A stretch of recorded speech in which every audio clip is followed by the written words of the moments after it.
new on WFIN 2 News. Now breaking into the studio after an upstate man has been found and arrested naked in his yard while suntanning. Here's the latest we have from WIFF News 4. Was arrested for indecent exposure after sunbathing alone and naked in his own backyard. Our Peyton Furtado spoke to that man on his home turf. She is diving into South Carolina's laws in a story you'll find only on WYFF 4.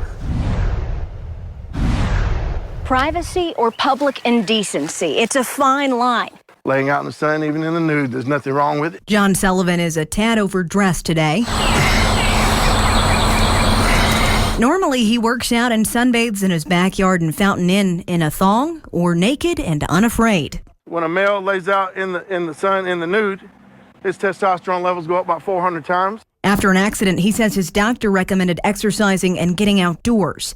He was arrested in his backyard March 13th, charged with indecent exposure. It's a statute that actually carries some teeth. This particular statute, indecent exposure, carries up to 3 years and could land you on the sex offender registry. Attorney Beatty Ashmore has represented a case like this before. He laid bare South Carolina's law. You're free to do what you care to do on your property, to include sunbathing in the nude. The problem comes in if the general public can see, and so then the question becomes, are they going out of their way to view you? Have you taken preventative measures to keep others, the public driving by and or neighbors from seeing you? It's definitely impressive. And at about 8 feet tall, this side of John's fence is impressive.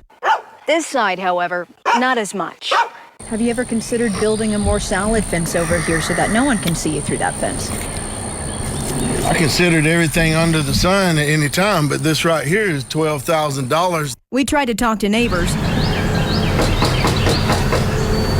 with no success. The deputy who arrested Sullivan wrote in his report he could clearly see Sullivan naked through the fence. I think people look over here at a beautiful buff bull of an alpha male living a wonderful life from a car garage with a porch built on it, and they see something they want to destroy. Just like everybody else that sees beautiful people doing beautiful things with a beautiful life. The case now to be decided in a court of law this May. In Fountain Inn, Peyton Furtado, WYFF News 4. And of course, we do know that the man was arrested for indecent exposure after sunbathing alone and naked in his own backyard. Of course, like in Fountain Inn. Of course, according in part quote, the man said that laying out in the sun, even in nude, there's something wrong with it. Or there's nothing wrong with it, said John Sullivan while he's lifting weights in his home in Fountain Inn. Of course, we're still learning the latest on this story. We will bring this to you. That's on WFIN 2 News Investigates.